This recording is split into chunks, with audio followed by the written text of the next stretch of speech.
The afternoon sun beat down mercilessly on the concrete firing range, turning the air into something you could almost taste, a mixture of gunpowder residue, sizzling asphalt, and the smoky sweetness of someone's attempt at competition barbecue.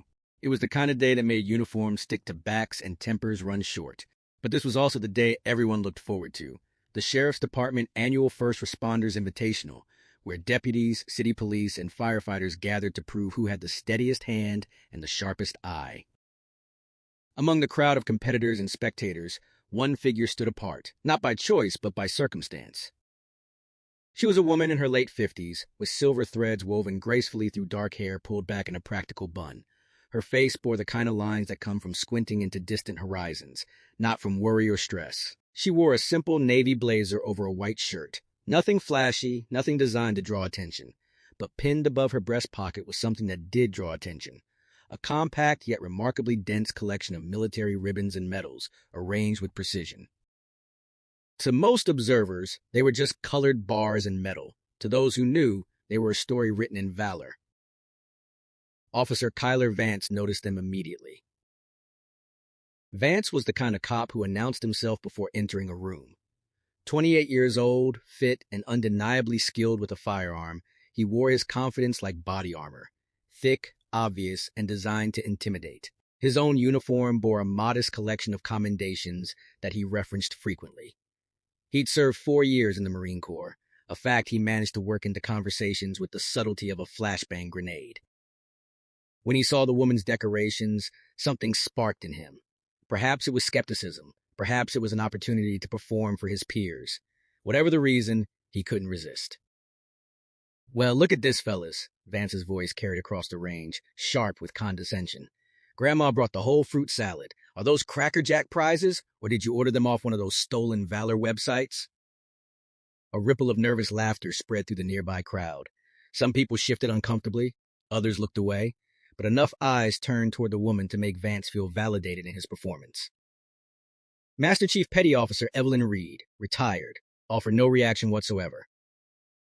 Her gaze remained fixed on the competition range ahead. Her shoulders didn't tense. Her expression didn't flicker. She simply stood with her hands clasped loosely behind her back, weight balanced evenly on both feet, a posture of patient observation that suggested she had all the time in the world. Her stillness was absolute.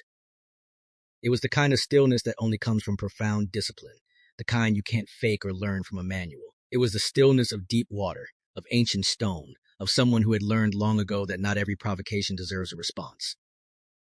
Vance had expected something, a flush of embarrassment, a defensive protest, maybe even tears. Her complete lack of reaction seemed to irritate him more than any argument could have. It was as if his words had struck a wall and simply vanished. Emboldened by the crowd's attention and the woman's silence, Vance stepped closer, invading her personal space with the casual arrogance of someone who'd never faced real consequences for such behavior. "Seriously, ma'am," he said, his tone dripping with false concern. "You know it's a felony, right? Impersonating military personnel? We take that stuff seriously around here. Some of us actually served." He puffed his chest slightly, making sure his own ribbons were visible. "You've got a Navy Cross there. Do you even know what that is? That's the second highest combat decoration in the Navy. You know who gets those? Heroes. Legends. Not," he gestured vaguely at her, "people who look like they're here for the church bake sale." A few people in the crowd winced. This was crossing a line, and they knew it. Vance wasn't finished. "And what's that one? Silver Star with an oak leaf cluster? Oh, come on. You're telling me you earned a Silver Star twice?" He laughed, a harsh, grating sound. "Lady, I don't know where you got these, but you should return them before someone who actually earned them sees you wearing them." The crowd had gone quieter now. The uncomfortable laughter had died. A few of the older deputies exchanged meaningful glances. They'd seen enough of life to recognize when someone was making a terrible mistake, even if they couldn't articulate exactly why. Finally, Evelyn Reed turned her head. The movement was economical, deliberate, nothing wasted. Her eyes, a clear, steady hazel, met Vance's directly. There was no anger in them, no fear, no humiliation. There was only a calm, analytical light, as if she were examining a malfunctioning piece of equipment and determining whether it was worth repairing. She didn't speak. She didn't need to. Her silence was its own language, fluent and articulate. It spoke of a discipline so deeply ingrained it had become cellular. It was the silence of a professional who had faced threats far more dangerous than a loudmouth with an ego problem. It was the silence of someone who knew, with absolute certainty, that the truth did not require her defense. It would defend itself in time. And somehow, that unwavering confidence was more unsettling than any verbal response could have been. At the back of the crowd, leaning against a SWAT vehicle with his arms crossed, a man had been watching the entire exchange with growing interest. Vice Admiral Jonathan Hayes wore civilian clothes, khakis and a polo shirt, at the sheriff's request, since this was meant to be a casual event. But everything about his bearing screamed military authority. He was the day's guest of honor, invited to present the competition trophy and share a few words about interagency cooperation. When Vance had begun his mockery, Admiral Hayes had initially observed with detached curiosity, but when the woman had turned to face her antagonist, something had clicked into place in his mind. He saw her stance, the perfect weight distribution, the relaxed readiness, the way her eyes assessed distance and angles without conscious thought. He recognized it immediately, the same way a musician recognizes a master's technique or a craftsman identifies the work of another expert. Admiral Hayes knew that stance. He'd seen it before in very specific places where the stakes were measured in lives rather than trophies. His expression shifted from benign interest to sharp, focused attention. His jaw tightened, memories stirred, painful ones, grateful ones, impossible ones. Before he could intervene, Sheriff Dave McCluskey's booming voice interrupted the tension. All right, folks, let's get to the main event, the surgeon's touch. The final challenge was legendary in local law enforcement circles, a test designed by the department's sadistic lead firearms instructor. A single shot from 600 yards at a steel silhouette target. The scoring ring was only 3 inches in diameter, roughly the size of a coffee cup lid. To make it worse, a red hostage plate partially obscured the scoring zone. Hit the hostage and you were immediately disqualified. Today, the wind was gusting unpredictably, adding another layer of difficulty. One by one, the best marksmen took their shots. A seasoned sniper from the county SWAT team went first. His round struck the target's shoulder. Respectable, but not perfect. A confident young patrolman hit the hostage plate with a resounding clang that made everyone wince. Finally, Kyler Vance stepped up to the line.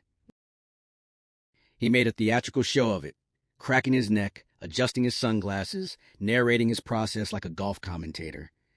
He checked the wind flags, made his calculations aloud, and settled behind the department's rifle with practiced ease. To his credit, Vance was a genuinely good shot. His breathing was controlled, his trigger press smooth, the rifle cracked sharply. A puff of dust erupted from the dirt berm a foot to the left of the target. The wind had betrayed him. Damn crosswind, Vance muttered, standing and brushing imaginary dust from his uniform. His arrogance deflated into a catalog of excuses about wind gusts and sight alignment. A contemplative silence settled over the range. The challenge had defeated every competitor. Sheriff McCluskey was about to call it a day when his gaze landed on Evelyn Reed. Perhaps it was mischief. Perhaps it was genuine curiosity born from the earlier confrontation. Either way, he made a decision. "Ma'am," the sheriff called out, his voice carrying easily across the range. "You look like you know your way around a rifle. Care to show these hotshots how it's done?" The question hung in the air, heavy with implication. Vance scoffed loudly. "Give me a break, Sheriff. She'll probably try to load her lipstick into the magazine." More uncomfortable laughter, but quieter now. Something had shifted in the atmosphere. Evelyn Reed looked at the sheriff and gave a single, almost imperceptible nod. She walked toward the firing line with measured, even steps. No swagger, no hesitation, just purpose. She moved with the quiet efficiency of someone who had performed these exact actions tens of thousands of times in places where failure meant death. The crowd watched with a mixture of pity and morbid curiosity. She seemed too small, too old for the heavy black rifle resting on its bipod. Vance stood with arms crossed, smirk firmly in place, eager to witness the failure he predicted. Evelyn Reed ignored him. She ignored all of them. Her world contracted to 3 elements: the rifle, the scope, and the distant target. What happened next would be talked about for years. Evelyn didn't just lie down behind the rifle. She merged with it, her body becoming an extension of stock and barrel. Every movement was economical, precise, the result of decades of muscle memory. She adjusted the scope's parallax with a feather-light touch, her eye never leaving the lens. She placed a small, worn leather pouch under the stock, a micro-adjustment for elevation. She didn't consult the department's digital wind meter. Instead, she watched, the shimmer of heat rising from the asphalt, the subtle sway of a tall weed halfway downrange, the dancing spiral of a dust devil in the distance. She was reading the invisible language of the air itself. Her hands told their own story. They weren't the soft hands of someone who bought decorations online. The knuckles were slightly swollen, the skin cross-hatched with fine scars, but they were impossibly steady. The hands of a craftsman, not a pretender. She chambered around with a smooth hydraulic motion. The sound, click-clack, was the only noise on the firing line. She settled her cheek against the stock, finding the perfect weld, a position she'd held in the freezing mountains of Afghanistan and the humid jungles of places that don't appear on maps. She took a breath, released half of it, and the entire world seemed to hold the rest with her. The silence became absolute, not the polite silence of waiting, but the sacred silence of anticipation. Every eye locked on this unassuming woman who had somehow become the calm center of their universe. Then she squeezed the trigger. The crack of the rifle was sharp, authoritative, not an angry bark, but a clean, precise report. For one eternal second, nothing happened. Then, from 600 yards away, a sound returned to them, a high, clear, ringing ping. Sheriff McCluskey raised his binoculars with shaking hands, focused, and his mouth fell open. The sound of absolute, unequivocal success. Dead center, he breathed, his voice a hoarse whisper. She threaded the needle. Dead center.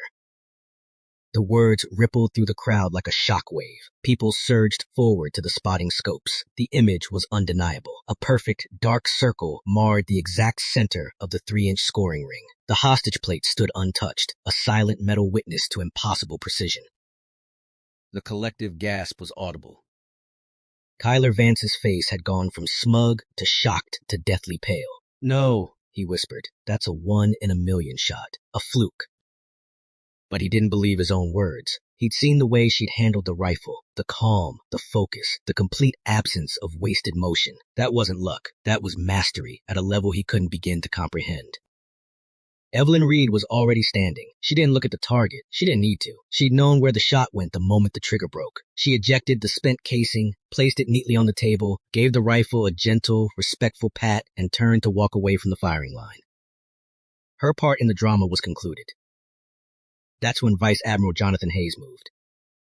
He pushed off the SWAT vehicle and walked toward the firing line with purpose. His stride commanded attention. The crowd parted before him instinctively. He ignored the sheriff, ignored the stunned officers, ignored Kyler Vance completely. His eyes were fixed on only one person. Admiral Hayes intercepted Evelyn Reed as she reached the edge of the crowd. He stopped directly in front of her, his 6'2" frame ramrod straight, his face carved with profound respect. He didn't offer a handshake or casual greeting. Instead, he snapped to attention with parade ground precision and rendered the sharpest, most formal salute he'd executed in years. It wasn't the casual salute between fellow officers. It was the salute of a subordinate to a superior, of a warrior to a legend. "Master Chief Reed," he said, his voice a low, powerful baritone that carried across the entire range. "It is an honor to see you again, ma'am." The use of ma'am, a term of respect for a senior enlisted person from a 3-star admiral, sent a fresh wave of confusion through the onlookers. Kyler Vance looked as if he'd been struck by lightning. Evelyn Reed allowed a small, almost imperceptible smile to touch her lips. She returned the salute with equal precision. "Admiral Hayes," she replied, her voice calm and even. "I didn't know you were stateside." The admiral dropped his salute, but remained at attention. He turned his head, his gaze sweeping over the sea of baffled faces, until it landed with crushing weight on Officer Kyler Vance. "Officer," Admiral Hayes began, his voice dropping to a dangerously quiet level. "Earlier, you questioned the decorations worn by this Master Chief Petty Officer. You called them Cracker Jack prizes. You committed the grievous sin of judging a warrior by a cover you couldn't possibly hope to read." He took a step toward Vance, who visibly shrank back. "This," the Admiral said, pointing to the star-shaped medal with the blue ribbon, "is the Navy Cross. Master Chief Reed earned it on a night in the Horn of Africa when her SEAL team's insertion helicopter was shot down.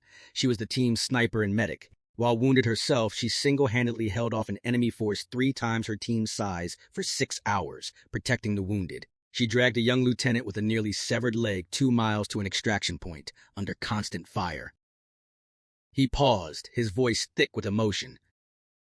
I was that lieutenant. The revelation landed like a physical blow. The story was legendary in military circles. The Angel of Mogadishu, they called her. The Ghost of the Horn. A tale told in hushed tones in Spec Ops training schools. A story of impossible valor. And the hero of that story had just been mocked for wearing fake medals. Admiral Hayes wasn't finished. She earned her first Silver Star for taking out an enemy command element from 1,800 meters in the mountains of Afghanistan, a shot that saved an entire Ranger platoon from walking into an ambush. The oak leaf cluster you so casually dismissed, she earned that in Iraq during the Second Battle of Fallujah. Trapped in a building for 3 days, surrounded, she eliminated 32 enemy combatants, one by one, preventing them from overrunning a critical Marine command post. His gaze was now fixed on Vance with cold fury. Every single ribbon on her chest was paid for in sacrifice, discipline, and blood. She has more confirmed kills than any sniper in naval special warfare history. She has saved more lives than any hospital corpsman of her generation. She trained a generation of elite warriors. He paused, letting the words settle into the stunned silence. She doesn't wear these for vanity, officer. She wears them on formal occasions as a sign of respect for the institution she served and for the men and women who never came home. She is not a hero because of these medals. These medals are just a faint echo of the hero she is. The Admiral turned back to Evelyn. Master Chief, I apologize on behalf of everyone here for the profound disrespect you've been shown. Evelyn Reed simply shook her head. No apology necessary, Admiral. Assumptions are the mother of all failures. Today was just a training exercise. Her words carried the final, devastating weight of the day's lesson. Kyler Vance, his face a mask of shame, could barely speak. I didn't know. I'm sorry, Master Chief. I'm so sorry. The story of that day spread through the law enforcement community, like wildfire. It became known as the Day of the Master Chief. A parable, a piece of folklore, a cautionary tale told to every new recruit. The target Evelyn had shot was retrieved and mounted on a polished wooden plaque. Below it, a brass plate read, "The Reed Standard, 600 yards, 1 shot, never assume." It was hung in the main training room. A permanent monument to the day, a living legend reminded them what true professionalism looked like. Kyler Vance was profoundly changed. To his credit, he owned his mistake completely. The following week, he made a formal public apology during morning roll call, his voice cracking with genuine remorse. He then sought out Evelyn Reed at her home, appearing on her doorstep in civilian clothes, hat in hands. He apologized again, not for his public error, but for his personal failure of character. Evelyn listened patiently. The first step to wisdom, Officer Vance, is admitting you know nothing, she said softly. When he finished, she simply nodded. You've taken that step. What you do with the next one defines you. She didn't offer absolution, but she offered something more valuable, a path forward. Vance took that path. The swagger was gone, replaced by measured confidence. He started listening more than he talked. He began treating everyone, veteran or rookie, with baseline respect, understanding he could never know the full story of the person in front of him. Evelyn's quiet competence became the department's new gold standard. The final shot in every competition was renamed the Reed Challenge, attempted not with arrogance but with humility. No one ever replicated her shot, but the attempt itself became a ritual of respect. Years later, a new class of police cadets toured the department. One sharp-eyed young woman pointed to the mounted target. Sergeant, what's the story behind that? The sergeant was Kyler Vance. The years had softened his face and added gray at his temples. He was now a respected training sergeant, known for patience and wisdom. A faint smile touched his lips. That, he began quietly, is the Reed Standard, our most important lesson, a reminder that the person you underestimate is often the one you should be learning from. He told them the whole story, not sparing himself, detailing his own arrogance with brutal honesty. The cadets listened, their initial cockiness melting away, replaced by thoughtful silence. They weren't just hearing a story, they were being inducted into an ethos. True legacy isn't what you leave behind in a display case. It's what continues forward in the actions and attitudes of those you've influenced. Evelyn Reed's single shot had been a moment of incredible skill, but its true impact was the permanent echo it left behind. an echo that taught an entire generation to look past the surface, to respect the quiet professionals, and to understand that the loudest voice in the room is almost never the strongest. The final lesson of that day wasn't about marksmanship. It was about the nature of worth itself. In a world saturated with noise, self-promotion, and the relentless pursuit of validation, Evelyn Reed represented something older and more enduring, a code that understands competence requires no announcement. That respect is not demanded but rendered in the face of undeniable proof. Her silence wasn't weakness. It was the ultimate expression of strength, the calm assurance of someone whose sense of self was forged in crucibles Kyler Vance couldn't imagine and needed no external approval. The medals on her chest weren't for others to see. They were anchors to her past, silent memorials to people she'd served with, and promises she'd kept. The rifle was merely an instrument. Her calm mind, her steady hands, her disciplined spirit. Those were the real weapon system. That is the enduring power of the quiet professional. They don't seek the spotlight, for they are most effective from the shadows. They don't boast of accomplishments, for mission success is the only reward they require. They exist in every field. The unassuming surgeon with the steadiest hands, the quiet engineer who solves the impossible problem, the veteran who carries the weight of service deep within their soul. They are the foundation upon which excellence is built. And their stories serve as a timeless reminder of where true strength lies. Not in the noise we make, but in the work we do. Not in the stories we tell, but in the lives we touch. Not in the medals we wear, but in the character we forge. The Reed standard, let your actions speak. The noise will sort itself out.